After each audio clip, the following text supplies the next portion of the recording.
Buenos días. Bienvenidos a la clase de biología número 6, validatubachillerato.com, especialistas en pruebas saber ICFES. El día de hoy trabajaremos como tema el método científico. Muy importante, desarrollaremos la metodología del video explicativo en el cual ustedes podrán conocer el desarrollo de los conceptos y cómo se puede proceder en el método científico. Al finalizar el video, podremos explicarles cómo será la metodología de trabajo de esta semana para el taller complementario. Bienvenidos. Hola curiosas y curiosos, soy JJ. Bienvenidos a Ciencias de la Ciencia, ese pequeño lugar donde veremos que lo conocido es finito y lo desconocido infinito.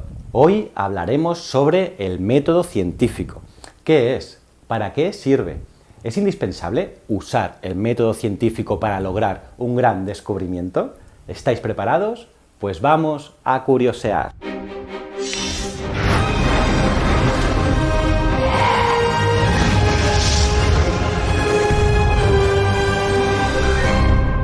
¿Qué es el método científico? Pues sí, curiosos, habéis acertado. Está claro que el método científico es el método que utilizan los científicos para hacer descubrimientos científicos. ¡Bien! Pero, ¿os ha parecido útil esta definición? Imagino que no, ¿verdad? El concepto de método proviene del griego métodos, que significa camino, y se refiere al medio que se utiliza para llegar a una cierta meta. Científico, por su parte, es el adjetivo que menciona lo vinculado a la ciencia. Pero, ¿qué es la ciencia? Pues la ciencia es un conjunto de técnicas y procedimientos que se emplea para producir conocimiento. Por lo tanto, el método científico es la serie de etapas que hay que recorrer para obtener un conocimiento válido desde el punto de vista científico, utilizando para esto instrumentos que resulten fiables. ¿Y para qué sirve el método científico? Pues sirve para minimizar la influencia subjetiva del científico en su trabajo. La versión ideal, que no significa que se use siempre, sería la siguiente. Lo podríamos dividir en 6 etapas. La primera de las etapas sería detectar la existencia de un problema. Por ejemplo, el por qué los objetos se mueven como lo hacen, acelerando en ciertas condiciones y decelerando en otras. Esto sería la primera etapa. La segunda etapa consistiría en separar y desechar los aspectos no esenciales del problema. El olor de un objeto, por ejemplo, no juega ningún papel en su movimiento, ¿verdad? La tercera etapa consistiría en reunir todos los datos posibles que incidan en el problema. Antes, en la época antigua, simplemente se observaba la naturaleza. A principios de los tiempos modernos empezó a entreverse la posibilidad de ayudar a la naturaleza en ese sentido. ¿Cómo? Pues haciendo pequeños experimentos que suministraran datos relevantes para el problema. Por ejemplo, un pequeño experimento podría ser hacer rodar una serie de esferas a lo largo de un plano inclinado, variando el tamaño de las esferas, la naturaleza de la superficie y la inclinación del plano. Y claro, importante, muy importante, ir apuntando los resultados en cada caso. El papel del experimento es tan importante para la ciencia moderna que a veces se habla de ciencia experimental, para distinguirla de la ciencia de los antiguos griegos, ya que ellos solo utilizaban la visión de la naturaleza. En la cuarta etapa, reunidos todos los datos de los diferentes experimentos, se elabora una generalización provisional que los describa a todos ellos de manera lo más simple posible. Puede ser un enunciado breve o una relación matemática. ¿Y qué es esto? Pues esto es una hipótesis. Bien curiosos, ya tenemos una hipótesis a un problema. En la quinta etapa, parezco Indurain, en la quinta etapa tenemos que comprobar si la hipótesis es válida. Eso se prueba haciendo otro tipo de experimentos que no se habían ocurrido hasta entonces. Probar, probar y probar para mirar si la hipótesis es válida. Y ahora la última etapa del método científico. En la etapa 6, si los experimentos funcionan tal como se esperaba, la hipótesis sale reforzada y puede adquirir el estatus de, atención, una teoría o incluso de una ley natural. Qué increíble debe ser para cualquier ser humano conseguir una ley natural. Solo de pensarlo se me ponen los pelos de punta.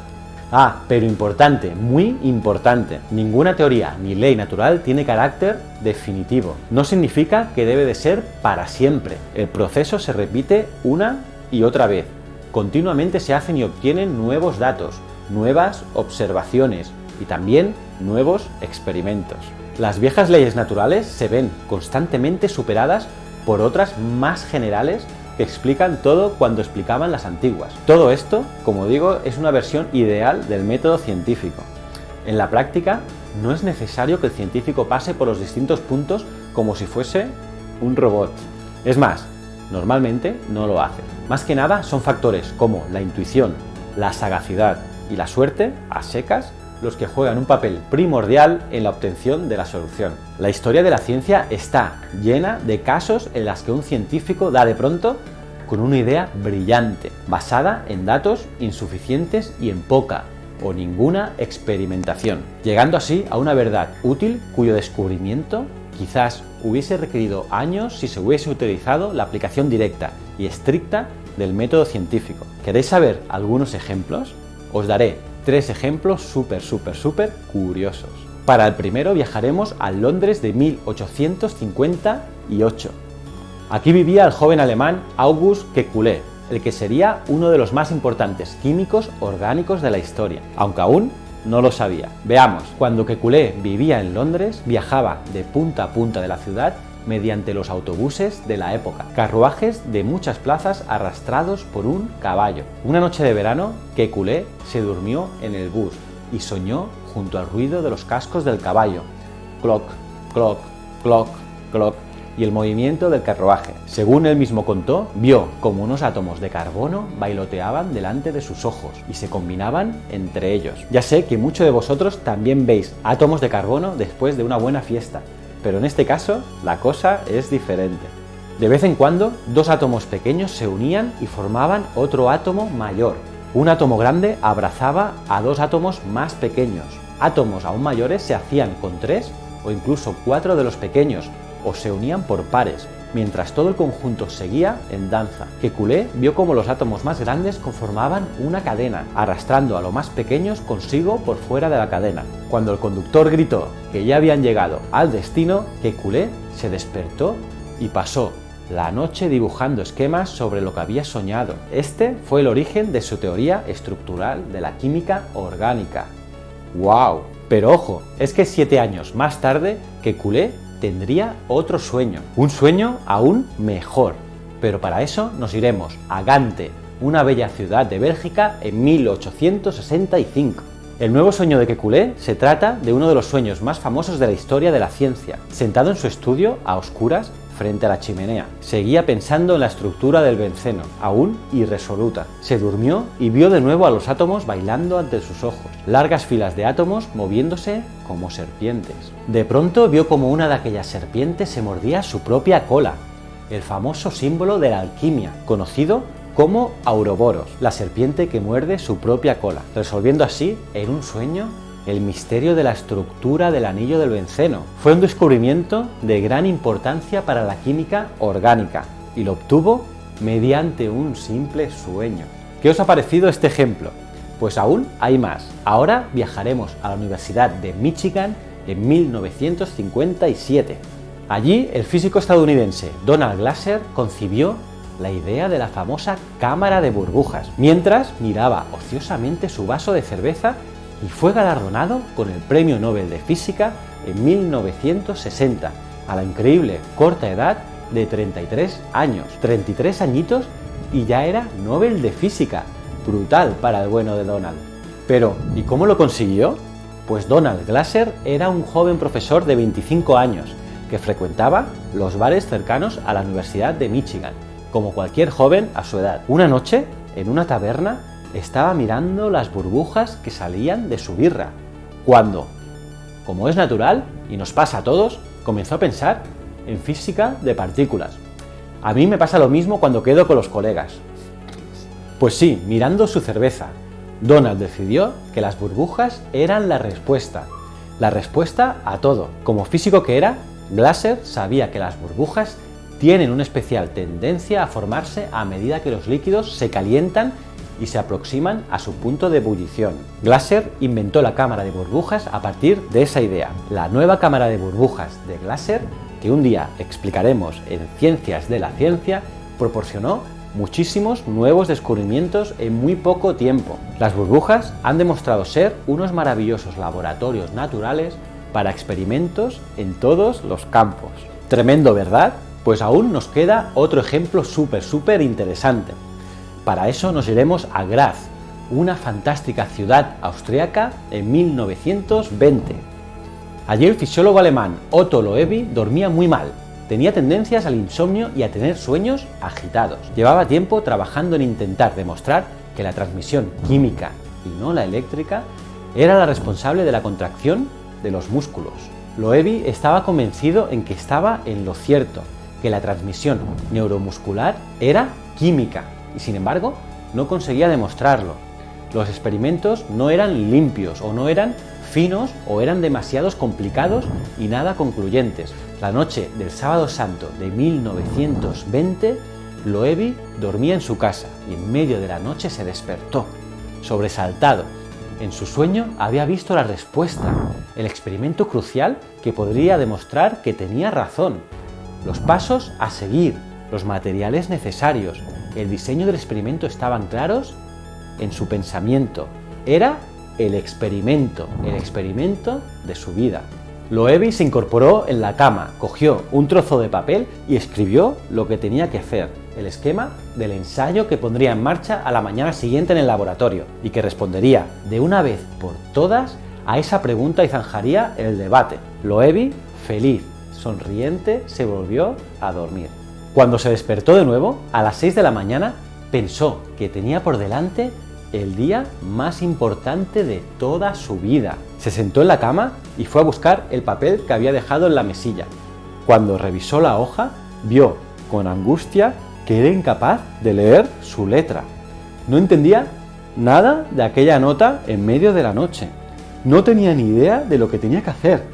Intentó descifrar aquellos garabatos sin éxito y pasó todo el día más largo de su vida, según contó él años más tarde, dándole vueltas a qué podía ser, qué es lo que había soñado o pensado en medio de sus sueños, intentando buscar una respuesta. Loewi terminó el día sin poder acordarse y exhausto se fue a la cama. Para su sorpresa, a las 3 de la mañana volvió a despertarse, teniendo nuevamente en su mente el experimento buscado, igual de claro que el sueño de la noche anterior. Ahora sí, esta vez no corrió riesgos. Saltó de la cama, cogió su ropa, se vistió y salió corriendo para el laboratorio. Parecía a Arquímedes con su famoso ¡Eureka! A las 5 de la mañana, menos de 2 horas después, el experimento crucial sobre la transmisión química estaba terminado. Uno de los grandes debates sobre el funcionamiento del cerebro estaba zanjado. La respuesta era contundente y Otto Loewi ganaría el premio Nobel 16 años más tarde por estos resultados. ¿Qué os ha parecido los 3 descubrimientos sin método científico? Curiosos, ¿verdad? ¿Quiere decir esto que a fin de cuentas todo es cuestión de suerte y no de cabeza, esfuerzo o experimentar? No, por supuesto que no. Esta clase de suerte solo se da en los mejores cerebros, solo en aquellos cuya intuición es la recompensa de una larga experiencia, una comprensión profunda y un pensamiento disciplinado. Así que, no con solo dormir mucho o beber cerveza tendrás una gran idea. Necesitarás mucho conocimiento y esfuerzo para lograr cualquier cosa importante. Si es la primera vez que apareces por Ciencias de la Ciencia y te ha gustado el contenido, por favor, suscríbete al canal. Y si te ha gustado este vídeo en concreto, dale a me gusta y comparte el vídeo en tus redes sociales. Bueno, muchachos, entonces partiendo de los conceptos anteriores, podemos decir que el método científico es una metodología para obtener nuevos conocimientos, donde necesitamos manejar 4 conceptos muy importantes. Primero, la observación. Observar detalladamente el procedimiento que vamos a realizar. Segundo, la medición, la experimentación y por último la formulación de hipótesis. A continuación veremos un video que les permitirá a ustedes tener un acercamiento mucho más claro a lo que es el método científico.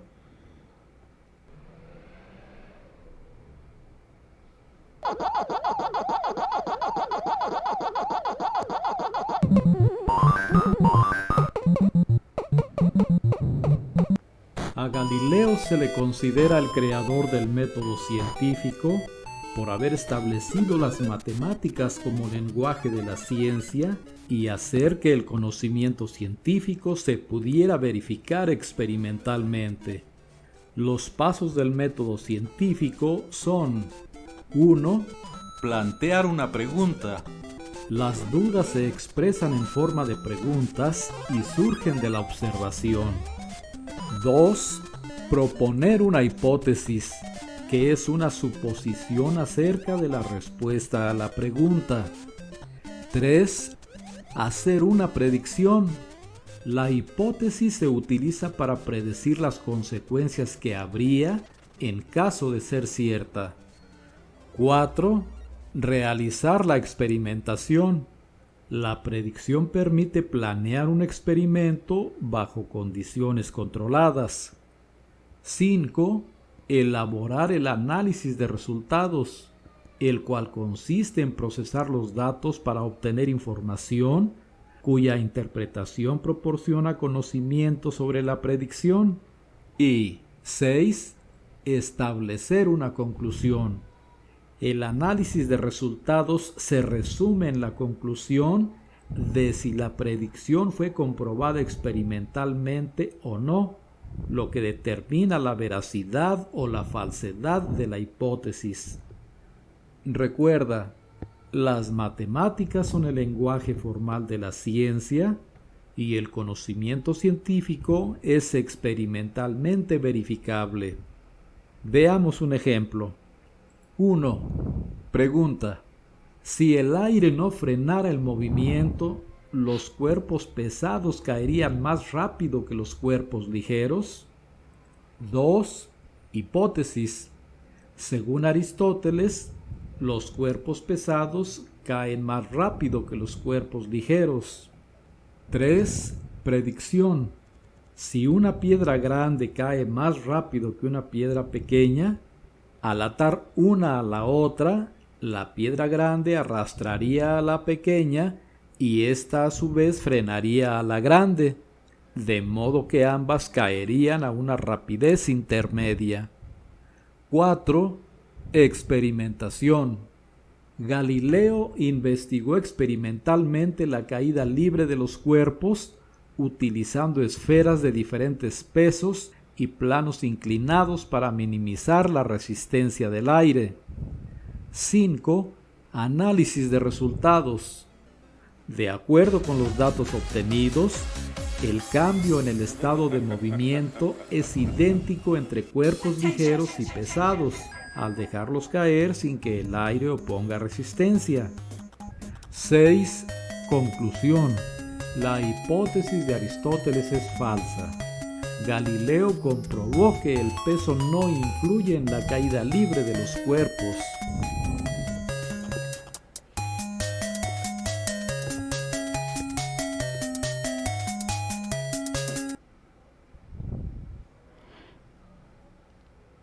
Entonces podemos decir que el método científico abarca las prácticas aceptadas por la comunidad científica y son válidas a la hora de exponer y confirmar teorías.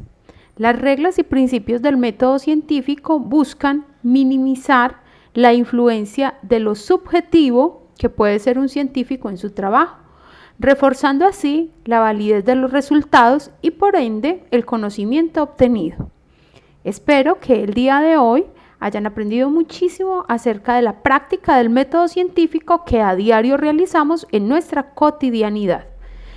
La actividad para esta semana consiste en: vas a buscar un video en el cual encuentres un experimento. Escoge el que más se acomode a tu recursividad. Y luego te vas a grabar realizando ese video. El video no puede durar más de 2 minutos. No debe ser editado y debes enviarlo directamente al correo validatubachillerato@hotmail.com. Feliz tarde.